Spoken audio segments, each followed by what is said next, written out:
معزز و مقتدر علماء ملت اسلامیہ، حاضرین عزیز بچوں، بزرگوں اور دوستوں، السلام علیکم ورحمۃ اللہ وبرکاتہ۔ الحمد لله الذي فضل سيدنا ومولانا محمدا على العالمين الدنيا وأقامه يوم القيامة للمتقين المتلوثين الخطائين العاجزين الشقيا، وصلى الله تعالى وبارك وسلم على كل من هو محبوب ومرضي الذي صلاة تقطع العظوم بدوام الملك الحق القيوم، ونشهد أن لا إله إلا الله ونشهد أن محمدا عبده ورسوله۔ أما بعد، أعوذ بالله من الشيطان الرجيم، بسم الله الرحمن الرحيم۔ يا أيها الذين آمنوا اتقوا الله، آمنت بالله صدق الله مولانا العظيم وبلغنا رسوله النبي الرسول الكريم، ونحن على ذلك لمن الشاهدين والشاكرين والحمد لله رب العالمين۔ غوث اعظم بندے کے سر ساما مدد قبلہ کی مدد کعبہ امہ مدد، ہند میں رہتا ہوں دل لگتا ہوں سوئے بغداد، نگہ لطف گھر ہے شہید ضلع مدد۔ آئیے انتہائی ادب و احترام کے ساتھ آقائے کائنات مدینے کے تاجدار دونوں عالم کے مالک و مختار، ہم غریبوں کے مختار سید الابرار اور اخیار حضور رحمت للعالمین انیس الغریبین، باغ نبوت کے مہکتے ہوئے پھول اللہ کی پیغ رسول صلی اللہ علیہ وسلم کی بارگاہ مقدسہ میں جھوم جھوم کر بابا کے بلند درود پاک پڑھیں، اللہم صلی علی سیدنا و مولانا محمد ماجد الجود والکرم وآلہ وصحبہ وبارک وسلم، صلاۃ و سلام علیہ یا رسول اللہ صلی اللہ علیہ وسلم۔ رفیقان گرامی، آپ حضرات دیکھ رہے ہیں کہ منبر رسول پر پیکر خلوص و محبت حضرت حافظ القاری مکرم علی صاحب اللہ سجادہ نشین تشریف فرما ہے، اور آبروئے لسان و ادب حضرت مولانا جمال اختر صاحب اللہ بڑے اچھے انداز میں آپ حضرات کو عمدہ اشعار سنا رہے ہیں، اور آپ حضرات جھوم بھی رہے ہیں۔ اب کس انداز میں جھوم رہے ہیں وہ آپ جان رہے ہیں، وہ دیکھ بھی رہے ہیں۔ علماء کرام کی آمد ہے، میں اپنی گفتگو کا آغاز یہاں سے کروں کہ رخ دل ہے یا مہل صبا، یہ بھی نہیں وہ بھی نہیں، رخ دل ہے یا مہل سما، یہ بھی نہیں وہ بھی نہیں، شب زلف یا مشک خدا، یہ بھی نہیں وہ بھی نہیں۔ خورشید تھا کہ زور پر کیا پڑھ کے چمکا تھا کمر، خورشید تھا کہ زور پر کیا پڑھ کے چمکا تھا کمر، بے پردہ جب وہ رخ ہوا، یہ بھی نہیں وہ بھی نہیں۔ دل لہو میں کھونا تجھے، شب صبح تک سونا تجھے، شرم نبی خوف خدا، یہ بھی نہیں وہ بھی نہیں۔ عزیزان ملت اسلامیہ، میرے بعد آپ حضرات کو ایک مدلل اور مفصل خطاب سماعت کرنا ہے، اس لیے میں چند منٹ کے لیے آپ کی بارگاہ میں کھڑا ہوں۔ آقا دو عالم تاجدار مدینہ سرور کائنات صلی اللہ علیہ وسلم نے ارشاد فرمایا کہ اللہ رب العزت نے ایک فرشتہ پیدا کیا جس کے دونوں بازوؤں کا درمیانی فاصلہ مشرق و مغرب کو گھیرے ہوئے ہے، سر اس کا عرش کے نیچے ہے، دونوں پاؤں اس کے تحت الثری میں ہیں، روئے زمین پر جتنی مخلوق ہے مخلوق کے برابر اس کے پیر ہیں۔ آقا فرماتے ہیں میری امت میں جب کوئی مرد یا عورت اس پر درود بھیجتے ہیں تو اس فرشتے کو اذن الہی ہوتا ہے، حکم ربی ہوتا ہے، وہ عرش کے نیچے بحر نور میں غوطہ لگائے۔ جب وہ بحر نور میں غوطہ لگاتا ہے बाहर निकलकर अपने परों को झाड़ता है तो उसके परों से कतरात निकलते हैं, कतरात टपकते हैं, तो हर कतरे के बदले अल्लाह तबारक व तआला एक फरिश्ता पैदा करता है जो दरूद पढ़ने वाले के लिए क़यामत तक दुआएं मग़फ़िरत करता है। अज़ीज़ान मिल्लत इस्लामिया, आप जरा देखिए, आज हम आपसे दरूद पाक पढ़ने के लिए कह रहे हैं तो 5 किलो का सर हिलता हुआ नजर आ रहा है, मगर 50 ग्राम की जुबान नहीं हिल रही है। आज हमारा हाल क्या है? कुरान मजीद में अल्लाह रब्बुल इज्जत इरशाद फरमाता है, ऐ ईमान वालों अल्लाह से डरो और देखो कि कल आगे के लिए तुमने क्या भेजा है। अल्लाह तुम्हारे कामों से खबरदार है, तुम्हारे कामों को देख रहा है। इसका मतलब क्या है? यानी इसका मतलब क्या है? इसका अज्र क्या है? कोई नेकी किया है, कोई सदका किया है। उलमाए किराम इस आयत करीमा का मफ़हूम बयान फरमाते हैं कि सदका करो, अमाल सालेह करो, परहेज़गारी अख्तियार करो, शरीयत मुतहरा पे अमल पैरा हो जाओ, सुन्नत रसूल को लाज़िम पकड़ लो ताकि हश्र के दिन उसका अज्र पाओ। ए मेरे मिल्लत के नौजवानों, देखो ज़मीन हमारे खिलाफ कल मैदान महशर में गवाही देगी, यहाँ तक कि फरिश्ते हमारे खिलाफ गवाही देंगे। ज़मीन और आसमान रातों दिन यहाँ तक कि हमारे आज़ा हमारे खिलाफ गवाही देंगे। इब्ने आदम ने काम भलाई का किया है, इब्ने आदम ने काम बुराई का किया है। ए मेरे मिल्लत के नौजवानों, जब तक तुम्हारे जिंदगी अल्लाह ने तुम्हें दिया है, कम से कम रात की तन्हाइयों में मुसल्ला बिछाकर मौला की बारगाह में मनाजाते करो, मौला की बारगाह में आंसुओं के चंद कतरे बहाओ। खुदा में गिरने वाला आंसू इतना कीमती है, इतना कीमती है कि अल्लाह की रहमत से शहीदों के खून के बराबर वजन करती है। आकाए दो आलम ताजदार मदीना रहमत आलम सल्लल्लाहु अलैहि वसल्लम इरशाद फरमाते हैं, ला यलजुन नारा मन बुका बिल खशियतिल्लाह हत्ता यउदुल लबन फिल पर। आका फरमाते हैं कि जो खौफ खुदा से रोता है, खौफ खुदा में जिसकी आंखों से आंसू बहते हैं, तो वो जहन्नम में हरगिज़ दाखिल नहीं होगा।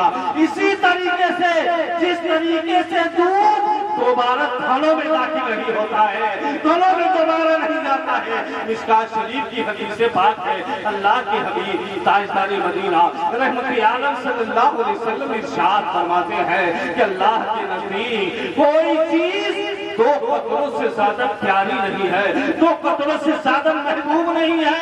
एक गुनहगार का वो आंसू जो खौफ खुदा के आलम में गिरा है, और खून का वो कतरा जो अल्लाह के रास्ते में बहा है। इसी हदीस की मंजरकशी मौलाना रूम रहमतुल्लाह अलैह कहते हैं, कतरे अश्के नदामत का सुजूर हम सरी खूने शहादत की नूर, यानी नदामत के वो आंसू जो सजदे के आलम में गुनहगार की आंखों से गिरते हैं, वो इतने कीमती है, इतने कीमती है कि अल्लाह की रहमत से शहीदों के खून के बराबर मदद करती है। ए मेरे मिल्लत के नौजवानों, मुत्तकी और परहेजगार इंसान के लिए ये ज़मीन गवाही देगी। ए मौला, इसने मेरी पीठ पर नमाजें पढ़ी है, इसने मेरी पीठ पे सदका किया है, इसने मेरी पीठ पे ज़कात किया है, इसने मेरी पीठ पे तेरे रसूल की सुन्नत को आम किया है, शरीयत मुतहरा पे अमल पैरा रहा है, और बेहयाई को खत्म किया है, मजलूमों की मदद किया है। ए मेरे मौला, इसे जन्नत में दाखिल कर दे। अल्लाह अकबर, वो इंसान खुश हो जाएगा। लेकिन जो दुनिया में रहकर नमाजों को छोड़ रहा है, उलमा की बुराई कर रहा है, लोगों पे जुल्म कर रहा है, गीबत कर रहा है, झूठ बोल रहा है, उसके खिलाफ भी ज़मीन गवाही देगी, उसके लिए तबाही और बर्बादी है। ए मेरे मिल्लत के नौजवानों, आज हमारा हाल क्या है? आज हमारी मस्जिदें वीरान हो गई है, आज हम पीरों के चक्कर में पड़े हुए हैं, खुदा का खौफ से निकल गया है। अरे पीरों का एहतराम करो, अपने सर का ताज बनाओ, लेकिन मस्जिदों को भी आबाद कर लो, कुरान की तिलावत करो। हज़रत अबू बकर आया, जब इशार का वक्त करीब आया, आपकी साहबजादी रोने लगी, तो आप फरमाते हैं, बेटी क्यों रो रही हो? क्या तुम्हें इस बात का डर है कि परवरदिगार आलम तुम्हारे बाप को अज़ाब देगा? ए बेटी, कान खोल करके सुन ले, मैंने अपने हुजरे के सिर्फ एक कोसे में 4000 खत्म कुरान पढ़ा है। अल्लाह अकबर, ये अल्लाह वालों की शान है। एक अल्लाह के नेक बंदे हैं जो आयत करीमा की तिलावत करते हैं, फत्तकुन नार अल्लती वक़ूदुहा अन्नास वल हिजारा व इद्दत लिल काफिरीन। तरो साग से जिसका ईंधन आदमी और पत्थर है, जो काफिरों के लिए तैयार की गई है। जैसे ही उस बुजुर्ग ने आयत करीमा तिलावत किया है, एक नन्हा मुन्ना बच्चा सारों कतार होने लगता है, आंखों से मौसलाधार आंसुओं की बारिश होने लगती है। वो बुजुर्ग करीब जाते हैं, कहते हैं बच्चे क्या समझ में आ गया, क्यों रोने लगा? तो हुजूर आपने जो आयत करीमा पढ़ी है, उस आयत करीमा को सुनकर मेरे दिल में इनकलाब पैदा हो गया है। खशियत रब्बानी से मेरा कलेजा पास पास हो गया है, मैं रोने लगा हूँ। कहा बेटा क्यों रो रहा है?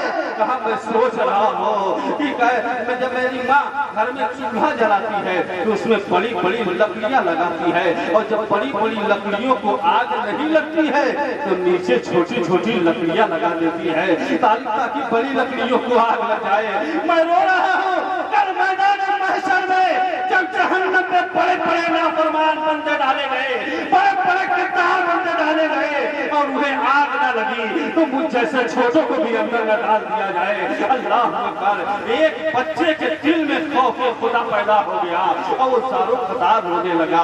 मगर आज हम तमाम अपनी सारी उम्र अय्याशियों में गुजार देते हैं, झूठ में गुजार देते हैं, मक्कारियों में गुजार देते हैं। आज घर में बाप बेटे का एहतराम नहीं कर रहा है, बेटा बाप का आदर नहीं कर रहा है, बाप बेटा बाप का एहतराम नहीं कर रहा है। ए मेरे मिल्लत के नौजवानों, बाप का यह आलम है कि बेटा 12 बजे रात के चौराहे पर बैठकर मोबाइल में गेम खेल रहा है, मगर बाप को कोई परवाह नहीं है। मेरा बेटा किस आलम में जिंदगी गुजार रहा है, वही बेटा जब बाप का एहतराम नहीं करता है। आते हो काजी शकील साहब के पास, कहते हैं काजी शकील साहब मेरा बेटा मेरी बात नहीं मान रहा है, तावीज बना दीजिए। बड़े खुश हो गए, एक तावीज लिया घर पहुंच गए। मेरे मिल्लत के नौजवानों, तुम काजी शकील साहब को लिया के दरवाजे पे लटका दो, तभी बात बनने वाली नहीं है। फाउंडेशन गलत है, बुनियाद गलत है। पहले अपने बच्चे के दिल में सुन्नत रसूल की अहमियत पैदा करो, अपने आप को अपने सजदों से मस्जिद को आबाद करो, फिर देखो मेरा बेटा तेरी बात मान रहा है कि नहीं मान रहा है। आओ आखिरी बात न कह के अपनी बात खत्म कर दो। ए मेरे मिल्लत के नौजवानों, सुल्तान हज़रत ख्वाजा करीम नवाज रज़ियल्लाहु ताला अन्हु है, अपने पीर और मुर्शिद के साथ हज़रत ख्वाजा उस्मान हारूनी अलैहि रहमत व रिज़वान के साथ कहीं जा रहे हैं। रास्ते में दरिया पड़ता है, अल्लाहु अकबर, कोई कश्ती नजर नहीं आ रही है। हज़रत ख्वाजा उस्मान हारूनी अलैहि रहमत इरशाद फरमाते हैं, मोइनुद्दीन आंखें बंद कर लो। और जैसे ही मोइनुद्दीन ने आंखें बंद किया है, कहा आंखें खोलो। आंखें खोले तो दरिया के उस पार नजर आ रहे हैं। हज़रत ख्वाजा गरीब नवाज ने अर्ज किया, हुजूर पीरो मुर्शिद जरा ये तो बताएं, आखिर कैसे हम दरिया के इस पार चले आए? अभी तो चंद मिनट दरिया के उस पार थे। अल्लाह अकबर। हज़रत ख्वाजा गरीब नवाज के पीरो मुर्शिद इरशाद फरमाते हैं, मैंने फकत 5 मरतबा सूरह फातिहा पढ़ी है तो दरिया ने रास्ता दे दिया है और हम दरिया पार कर गए हैं। मेरे मिल्लत के नौजवानों, आज तो कुरान को लोगों ने कुरान खानी का दरिया समझ रखा है। जब घर में किसी का इंतकाल होगा तब कुरान उठाया जाएगा। और बड़े अफसोस की बात तो यह है कि जो लोग मदरसे के बच्चों को कुरान खाने के लिए बुला रहे हैं, वो न सर पे टोपी है न कपड़ा है, वो तो तैयारियों में मसरूफ है, उन्हें तौफीक नहीं है कि कुरान का एक सफा ही पढ़ ले। मेरे मिल्लत के नौजवानों, आज तो सारा काम भी ठीके पर होने लगा है, कुरान खानी भी आज ठीके पे हो रही है। घर का एक मर्द भी कुरान का एक सफा पढ़ने के लिए तैयार नहीं है। ए मेरे मिल्लत के नौजवानों, कुरान से मोहब्बत पैदा करो, मस्जिदों को आबाद करो, उलमा की ताज़ीम करो, फिर देखो तुम्हारी जिंदगी में इनकलाब पैदा होता है कि नहीं। न सब्र होगे तो मिट जाओगे कि नहीं मुसलमान हो, तुम्हारी दास्तां तक भी न होगी दास्तानों में। अल्लाह अकबर। खलीफा हारून रशीद का दरबार सजा हुआ है।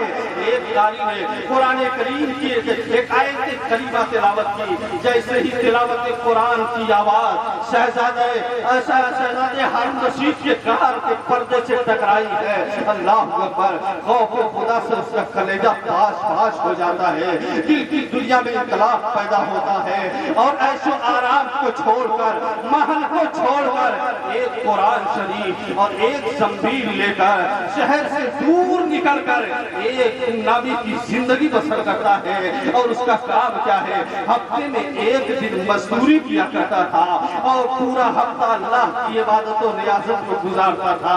اے میرے ملت کے نوجوانوں، اسی شہر میں ایک رئیس ابو عامر نام کے آدمی کو مزدور کی تلاش ہوئی۔ وہ مزدوروں کے ٹھکانے پر پہنچا تو مزدوروں سے بات کیا، یہی شہزادہ اسے پسند آیا، بات چیت کیا۔ شہزادے نے کہا میری ایک شرط ہے، میں ہفتے میں ایک دن کام کروں گا، مزدوری پورے ہفتے کی لوں گا۔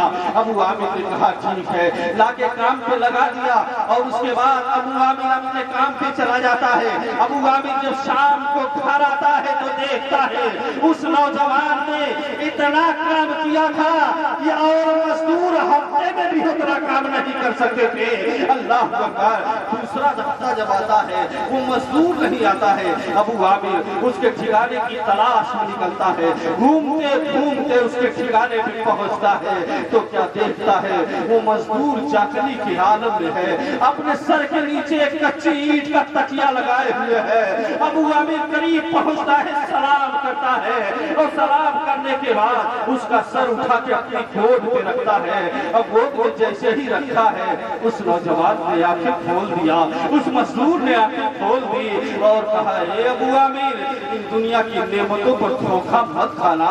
اے میرے عزیز، جب کسی جنازے کو قبرستان لے کے جائے تو یقین کر لے کہ لوگ ایک دن تجھے بھی اسی طرح قبرستان لے کے جائیں گے۔ اور اے ابو عامر، میری تو دو وصیتیں ہیں، ان کو سن لے۔ یہ قرآن شریف ہے، یہ انگوٹھی ہے، بغداد چلے جانا، اور خلیفہ ہارون الرشید کو یہ دو امانتیں سپرد کر کے کہنا، اے بادشاہ سلامت، دنیا کی غفلت میں مت کھو جانا، اللہ کو یاد کرتے رہنا، اللہ کی بارگاہ میں آنسو کا نذرانہ پیش کرتے رہنا، اور اے ابو عامر، مجھے ان کپڑوں میں دفن کر دینا۔ اللہ اکبر۔ اس نوجوان کا انتقال ہو جاتا ہے۔ المختصر یہ بتاؤ، ابو عامر بغداد پہنچتا ہے، دو امانتیں لے کر۔ خلیفہ بغداد ہارون الرشید کا شاہی جلوس نکلا ہوا تھا۔ ابو عامر ایک ٹیلے پہ چڑھتا ہے، وہیں سے آواز لگاتا ہے، یا امیر المومنین، ایک غریب مزدور کی دو امانتیں میرے پاس ہے۔ جیسے ہی آواز خلیفہ بغداد ہارون الرشید کے کان میں پہنچتی ہے، جلوس روک دیا جاتا ہے۔ ابو عامر قریب آتا ہے، قریب آنے کے بعد کہا ایک غریب مزدور کی یہ دو امانتیں ہیں، اور اس مزدور نے سلام کے بعد یہ کہا تھا، اے بادشاہ، دنیا کی غفلتوں میں مت کھو جانا، اللہ کو یاد کرتے رہنا۔ اللہ اکبر۔ جیسے ہی ہارون الرشید نے قرآن کو دیکھا ہے، انگوٹھی کو دیکھا ہے، آنکھوں سے موسلا دھار آنسوؤں کی بارش ہونے لگی، جلوس کو روک دیا گیا، ختم کر دیا گیا۔ اور اس کے بعد ابو عامر جب بغداد کے محل میں پہنچتا ہے تو کیا منظر ہے، ہارون الرشید وہی قرآن کھولے ہوئے بیٹھا ہے، انگوٹھی کو دیکھ رہا ہے، ابو عامر کے ہاتھ کو پکڑتا ہے۔ خلیفہ بغداد نے ہاتھ کو بوسہ دیا اور کہا اے ابو عامر، تم نے اپنے انہی ہاتھوں سے اس مزدور کو غسل دیا ہے، اس مزدور کو دفنایا ہے۔ اے ابو عامر، تمہیں معلوم نہیں ہے وہ غریب مزدور کون ہے؟ وہ کوئی اور نہیں بلکہ میرا شہزادہ تھا، میرا لال تھا، میرے جگر کا ٹکڑا تھا۔ قرآن کی ایک آیت سن کر شاہی محل کو چھوڑ دیا۔ ہائے میرے لال، تم غریبی کی زندگی گزارتے رہے، میں نے بہت تلاش کیا مگر نہیں پایا۔ اے ابو عامر، یہ قرآن وہ ہے جسے میں نے اپنے شہزادے کے پڑھنے کے لیے لکھوایا تھا، اور یہ وہ انگوٹھی ہے جسے میں نے اپنے شہزادے کے لیے بنوائی تھی۔ میرے ملت کے نوجوانوں، میں کہنا چاہتا ہوں، ایک عباسی شہزادے نے قرآن کی ایک آیت سنی ہے، اس کے دل میں خوف خدا پیدا ہو گیا، شاہی محل کو چھوڑ دیا، عیش و عشرت کو چھوڑ دیا، اور غلامی کی زندگی گزارنے لگا۔